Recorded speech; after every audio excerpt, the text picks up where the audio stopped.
right. Let's see here. But before we do that, do you want to tell me about your podcast? So my podcast is like, I've been doing, I do an airsoft pod. You know about the airsoft podcast that I do? Yes. And I've been doing the Guerrilla Airsoft Radio podcast for, I'd say, like at least 3 years at this point, maybe a little longer than that, like 3 or 4. And I really enjoy talking about airsoft and all that kind of stuff. So I do that with all my buddies there. But, doing the podcast, I was like, I go to a lot of conventions. I like comics. I like movies. I like all the, cool, shows that are coming out, superheroes, all that kind of stuff. Like everything that's pop culture and pretty much everything that has to do with conventions. And so I was like, I really want to record a podcast of a show that, covers all that stuff that I like, stuff that I already do. And so I just kind of, looked into how I can go about doing that. And once I figured everything out, I started, I thought, first it was like hard trying to figure out, like, well, what the hell do I call it? Yeah. And I was just like, well, CONversationalist ended up coming to mind. And the reason is because, like, I go to a lot of conventions. And so part of what I wanted my podcast to be was talking about my experience at various conventions that I go to, and to try to go to different ones at least once a year or whatever, as time permits and money permits and stuff. So, CONversationalist, I accentuated the con. Yeah. And then just was like, I can't just talk about this, just be the only person talking about this stuff. So I enlisted Amanda, my wife, to do the convention, do the CONversationalist podcast with me, because she's doing all this stuff with me too. She games with me, she plays World of Warcraft and other console games and stuff, and then she goes to every single convention that I go to. And she's very opinionated and doesn't always agree with all the stuff I do. So it just made sense to just go ahead and do it with her. What's your guys' biggest disagreement that you guys had on the show? I see that. Yeah. But I'm probably going to cut that out and move it to the end of the podcast. Okay. I think it's an interesting topic. It's just kind of heavy to start off talking about whatever movie we get into. But I'm not gonna cut it out completely. I'll just move it to the end. I think it's interesting. It's your show. You can do whatever you want, my man. All right. Well, then I'm gonna just edit everything you say to make it sound like you complimented me the whole time. Well, you're hot. You're awesome. I love you. Like the Daniel Tosh, the Tosh.0 Obama intro. Oh gosh, I watched Tosh.0 sometimes, but not enough. I don't think I've seen that. They cut out like all these different clips of Obama from his speeches and different things like that, and he reads off the warning in the beginning, like Tosh.0 is intended for mature audiences and all that stuff. Oh, nice.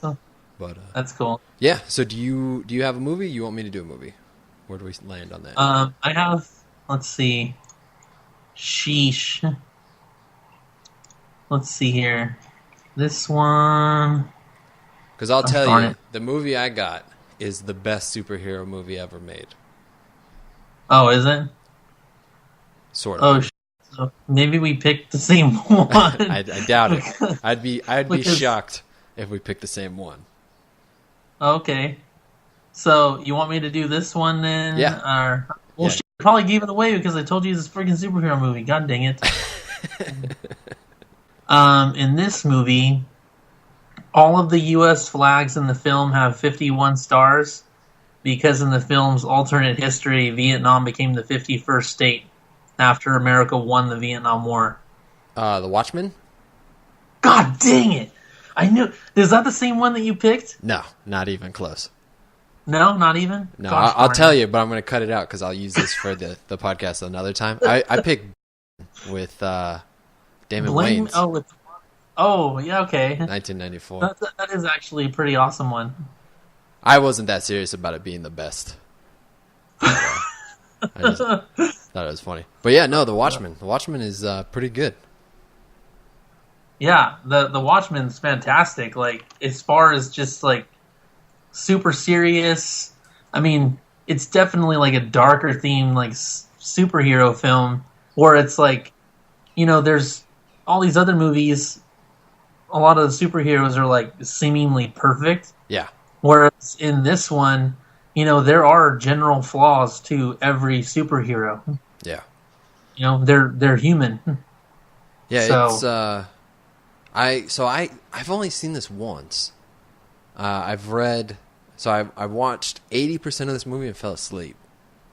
What? Yeah, and I woke up to when were you just really tired? I think so.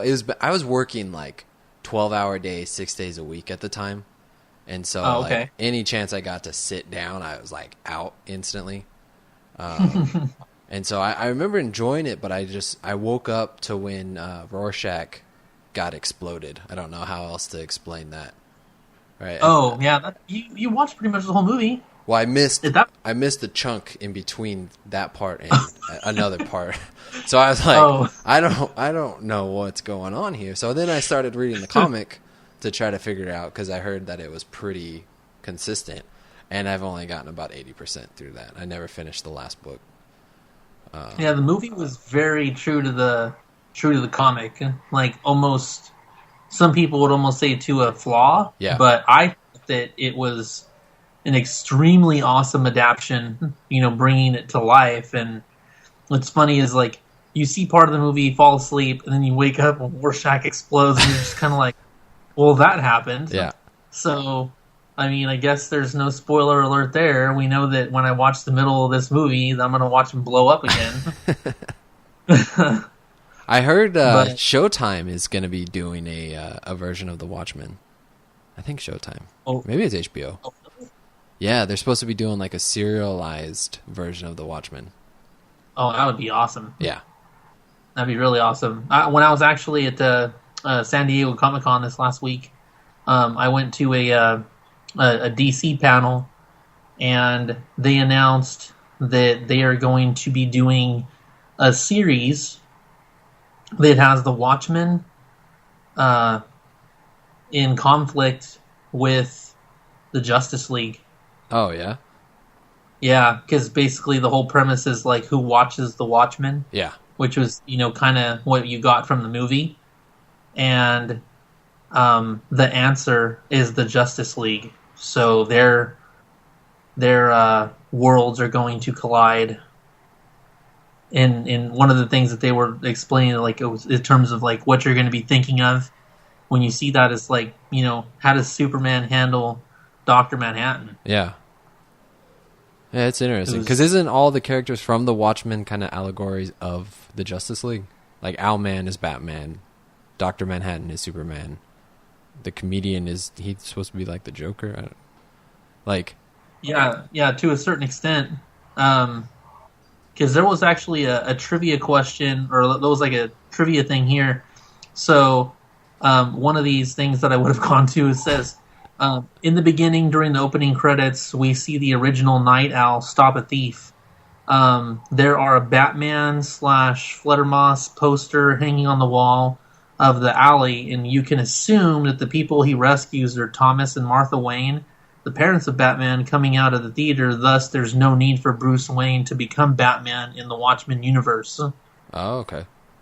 So that was one of those things. Who did the Watchmen comic? Was it Mark Miller? Let me see. The comic, I don't know, actually. I think it was Mark Miller, the same guy who did like Batman Returns and am I getting the name wrong? Mark Miller? Yeah. I'd have to look it up. I got my computer up. Let's see here. I'll be like, who drew the Watchmen? Let's see here. Let's see. No help so far. Mark Miller. Nope, don't see that name.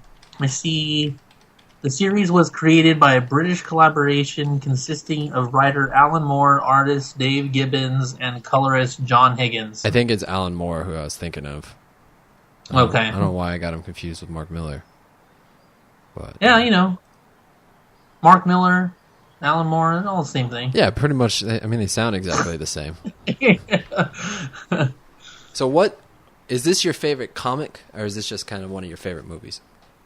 Well, to me, it was a little more obscure, but just because there's not a lot of like in my circle of friends, they're not like super into movies like I am, or like superhero stuff for that matter. But Marvel and DC are like big enough like comic franchises to a certain extent that even if you aren't necessarily a fan, you've at least heard of them. Yeah.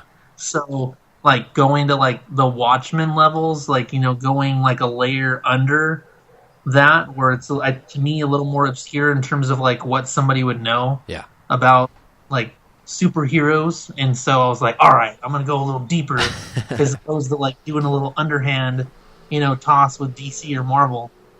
So it didn't really work out. Oh, it's all right. What do you think does a better job at showing a flawed superhero, this or Kick-Ass? I mean, I would say Watchmen for sure. I mean, because Kick-Ass, the whole premise of his story is that, he just really wants, somebody to do something, and, he just really likes the idea of being a superhero, almost to a certain extent where it's a flaw. Yeah. But, just like the, highlighting the idealism of, what everybody kind of wants to do but never does, in terms of like just having like a positive effect in your community.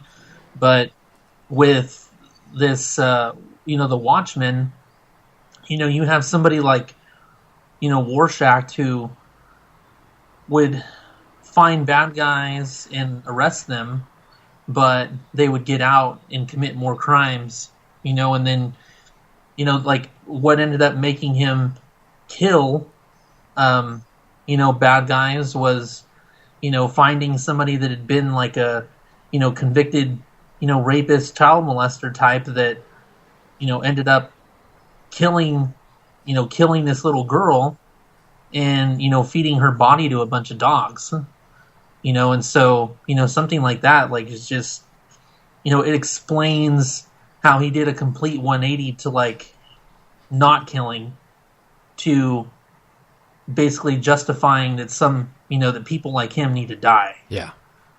In the same with, like, the comedian, in the scene in the movie, the comedian, during the conflict in Vietnam, gets one of the locals pregnant, and during a fight, because to him, everything's just a joke and nothing really matters, during this altercation, he freaking kills her and just shoots her dead right in front of Dr. Manhattan, and then throws it in Dr. Manhattan's face when he asks why he could do something like that.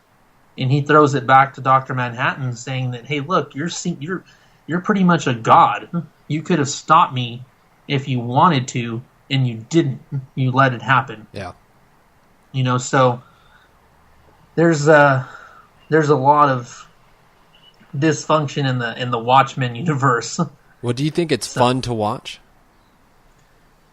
I think in terms of just being like a more realistic account of what you could expect real superheroes to be like if they were to live amongst us.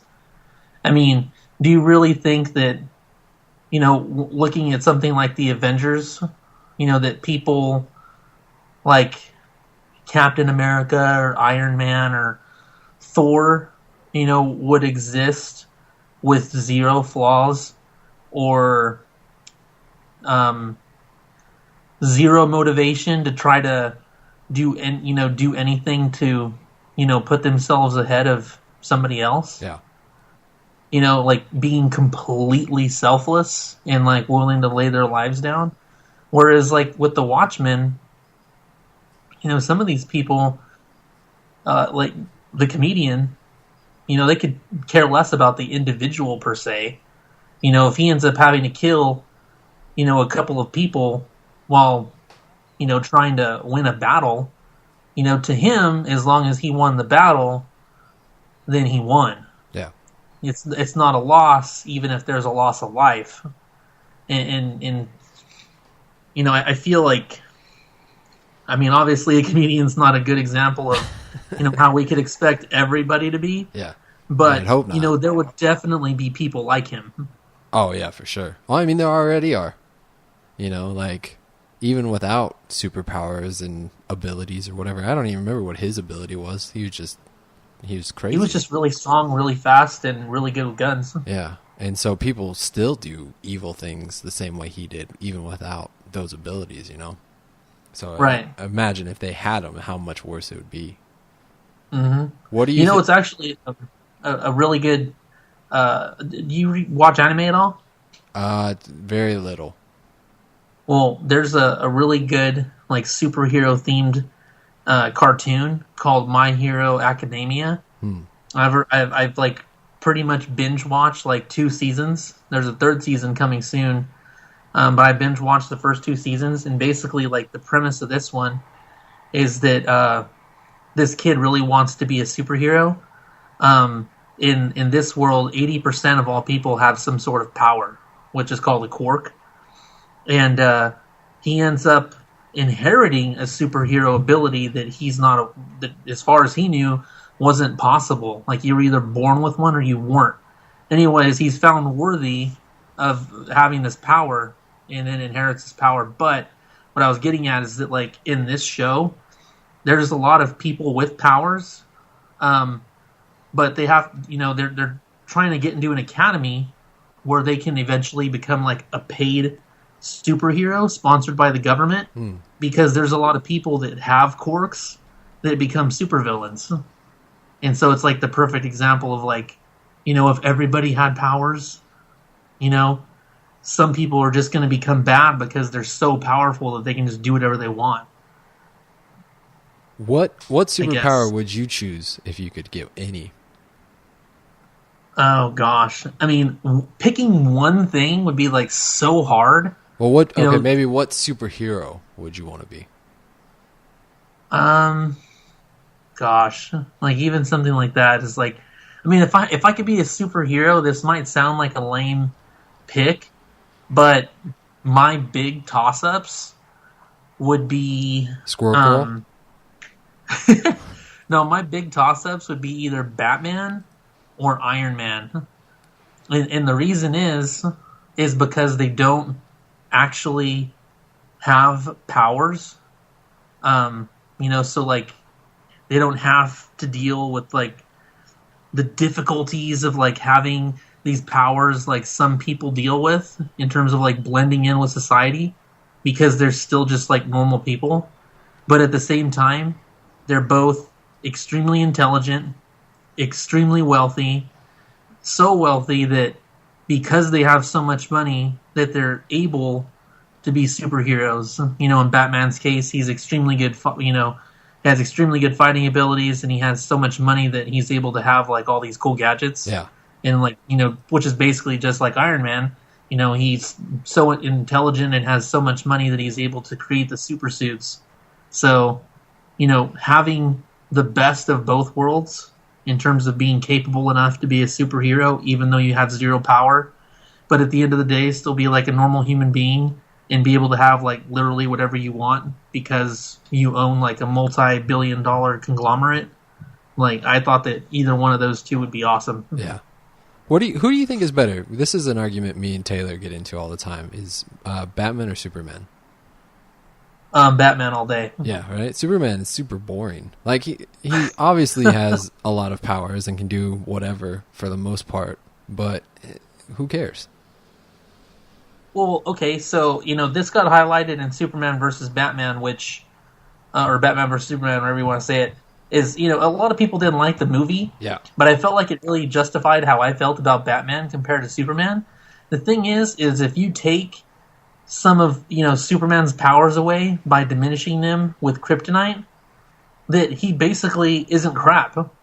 Well, yeah, because, he's even worse than a man. Well, right. The thing is his power is his crutch. Without his super strength, he doesn't stand a chance because he doesn't really know how to fight on the level that Batman does. I mean, Batman had to become a good fighter because of the fact that he doesn't have powers, and he had to be, crafty and like how he deals, with like making his suits and what kind of equipment that he uses to make him more effective. And so, Batman as a fighter, I mean, it's just super well rounded in terms of capability, being able to fight multiple people at once. I mean, Superman couldn't fight multiple people at once, because basically he's a backyard brawler who, who only has super strength as a crutch. You take the super strength away, he could probably barely beat one person one-on-one in a fight. Yeah, he's the worst. Yeah, Batman all day. And people were like, oh, that's such crap. That movie was so inaccurate. Like, there's no way that Batman would beat Superman. It's like, the movie just proved that it's completely plausible for Batman to beat Superman. Now, a lot of stuff had to line up for him to do it, but the thing is he was intelligent enough and, was tactical enough to make that possible, which is what makes him such a threat and, like, makes him so capable to be the only human that is not a meta-human to be in the Justice League. How come Wonder Woman didn't just throw the spear at Doomsday? Yeah. Like, what? That's a question you have to... What was the point? To make sure it hit the right spot, like, she's probably super strong, but, like, she's not like Hawkeye to just, like, shoot an arrow, with, like, a little tiny dot or something. It just seems like maybe sacrificing your life could have been the second choice. It wouldn't have been as compelling or dramatic. That's true. But the drama already came in with the Martha comments. Yeah. Murder! It's just so sad how bad DC has gotten. Because, like, the Dark Knight trilogy was so good. And, I was saying the other day, that's more of a Christopher Nolan thing than a DC thing, really.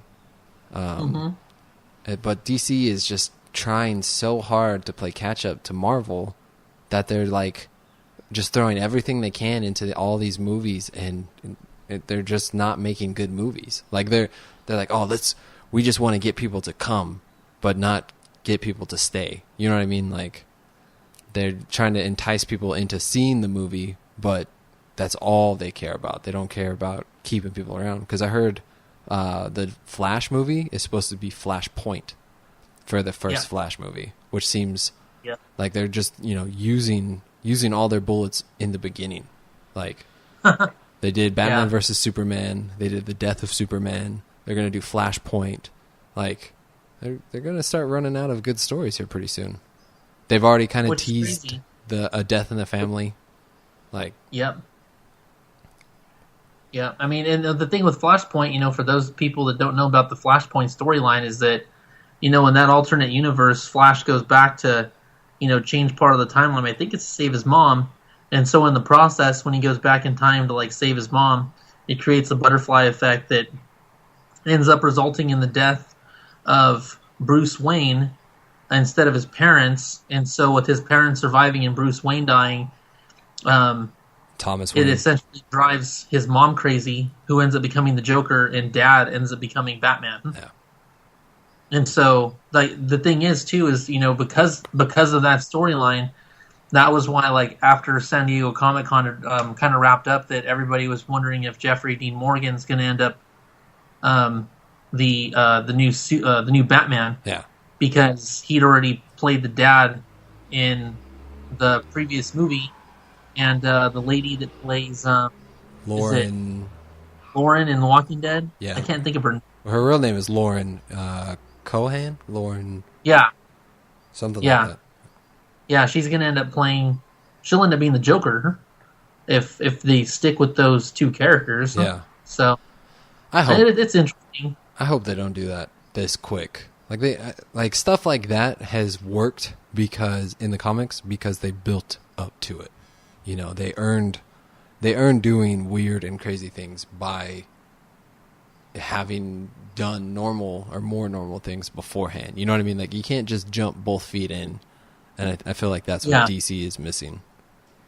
Well, I mean, like with the Batman versus Superman thing, you know, they are like, oh, you know, okay, well, we need to build in this Lex Luthor character, but at the same time, we still need something formidable enough to, you know, fight with Superman and Wonder Woman and Batman. So, let's get Doomsday, because, you know, everybody likes Doomsday, but, you know, they create him wrong, and, you know, the whole origin of it's kind of thrown out the window, and then they end up killing Doomsday in the same thing. It's like, seriously? Like, Doomsday freaking killed Superman, and then the original, like, comic back from, like, 1992, when Doomsday kills Superman, like, that whole storyline was, like, a hell of a lot more compelling than it was in the movie, which actually reminds me, when I went to a DC panel at San Diego Comic-Con, they were mentioning that they're going to do, like, a 2-part animated film that's going to be based on the 1992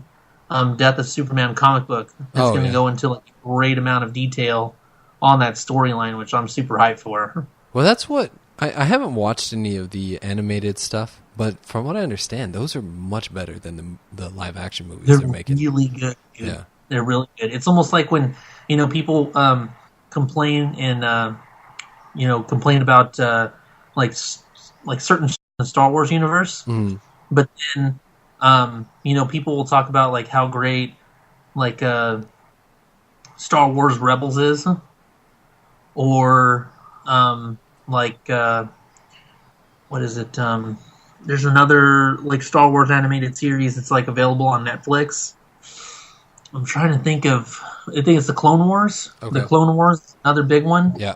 And a lot of people will tell you that like Star Wars Rebels or like Clone Wars are like awesome. Yeah. In terms of Star Wars canon, you know, what much better than you know, some of the prequels and stuff. And so it's like, you know, it makes sense. I think it is just ultimately, I think, I don't know, it's just harder, like budget wise, and in terms of like trying to, you know, bring stuff to life that people will like or love. Well, I think with animated movies, you have to have a clear vision from the very beginning. You have to know everything that's going to happen, and a lot of times they record the voice actors before they even animate the stuff, right? So there's not a lot of deviation that you even allowed. But when you're filming a live action movie, the director can be like, you know what, let's try this instead, or we'll adjust here, and then they have to go through and like make things work that wasn't the intention from the beginning, and it just kind of starts getting more muddied as it goes on. Where with animation, you have to kind of stay true to the original vision, otherwise you just can't do it. Yeah, I completely agree with that. And, you know, perfect example is like once you actually get through the movie, and then they do a screening, and then for whatever reason people just don't like the screening. You know, they feel that this or that is off about the movie. Yeah. What do they go back and do? They go do reshoots. Well, that's what happened to Suicide Squad. They did like a third of the movie was a reshoot because of the original trailer. They're like, oh, we need to make the movie more this tone, and it's just, that movie was a mess. Which, Suicide Squad, the only thing that made that movie bad, to me, is that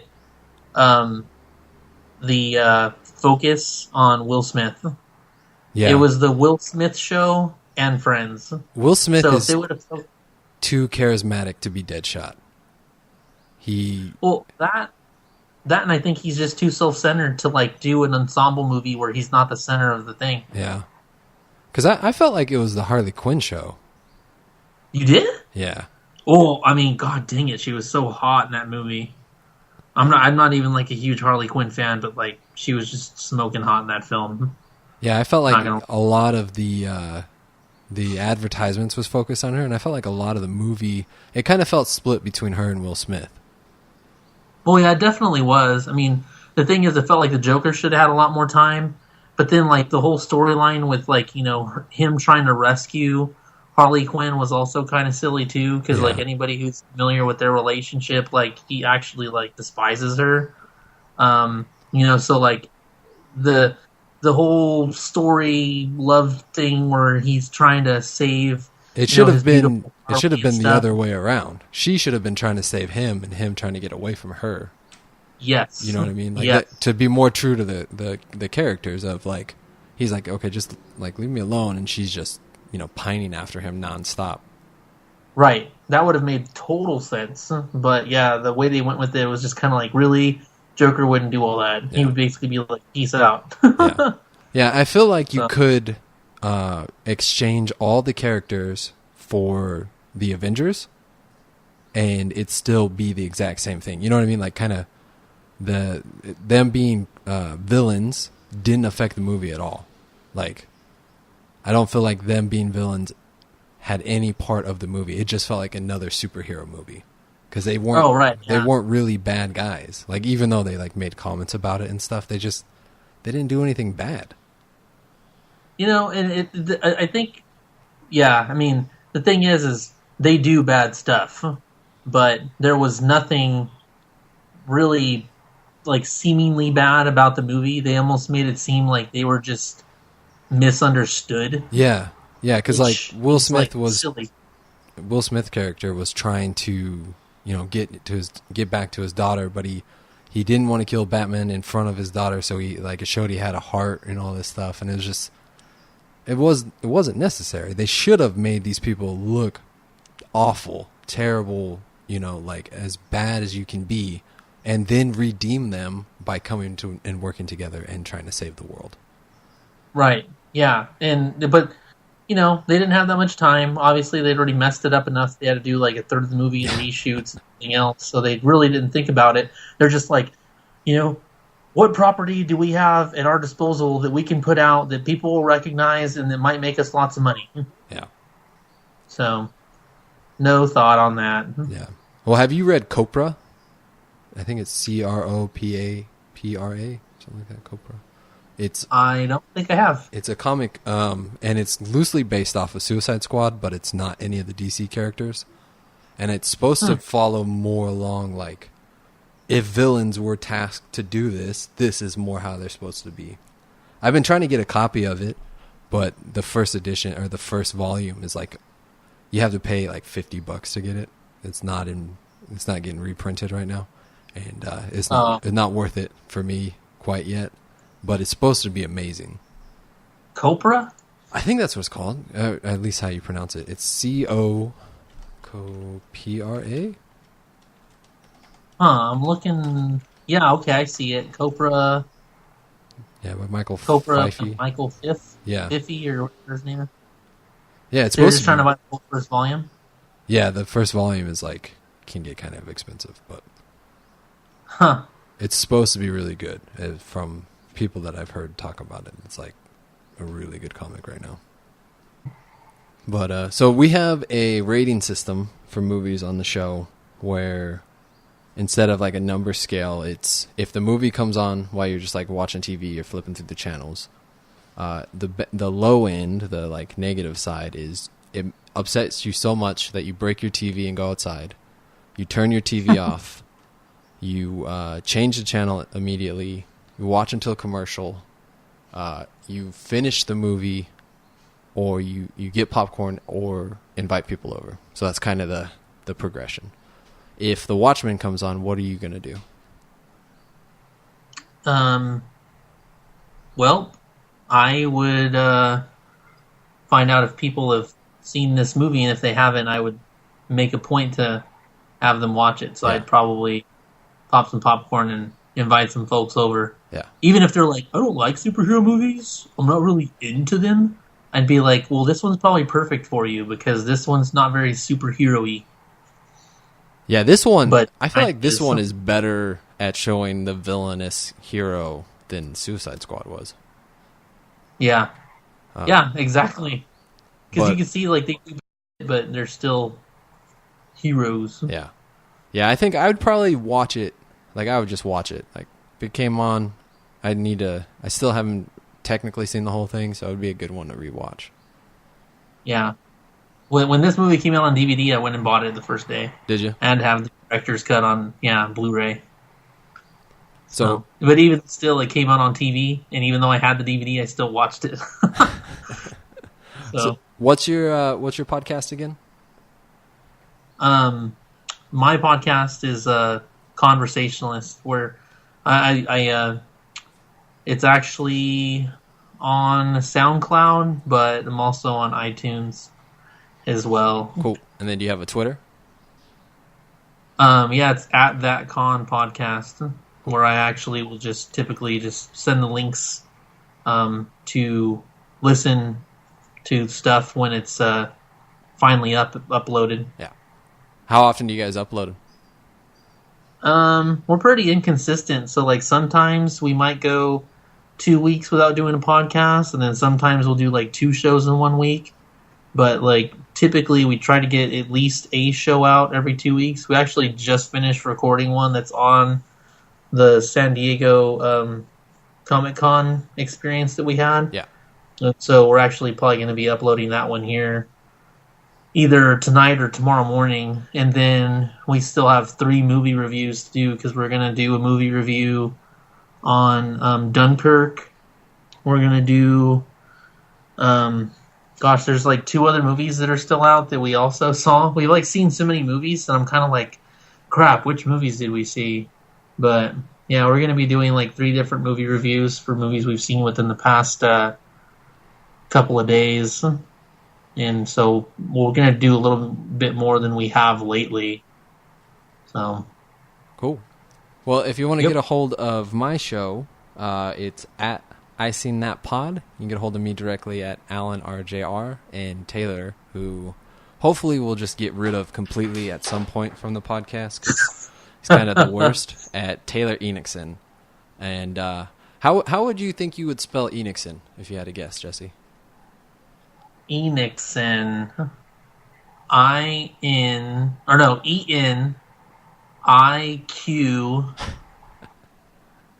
No Q, no I. I don't know, man. That sounds... Enochson. His name is awful. Just throwing that out there. Wait, but it sounds like Enochson. Yeah, that's what it is. But it's... Enochson is how they pronounce it, but it's Enochson. Or not Enochson, Enochson. Does he have like 2 little dots over the O or something to make it sound different or whatever? I think they're just dumb, mostly, is the conclusion I've come to. I don't know. There's no dots, no accent marks or anything, but I'll tell them that they should add some. It sounds like there might be some accent marks that are needed. That's just me, but yeah, whatever you say, bud. Well, cool. Thanks for doing this, Jesse. Oh, for sure.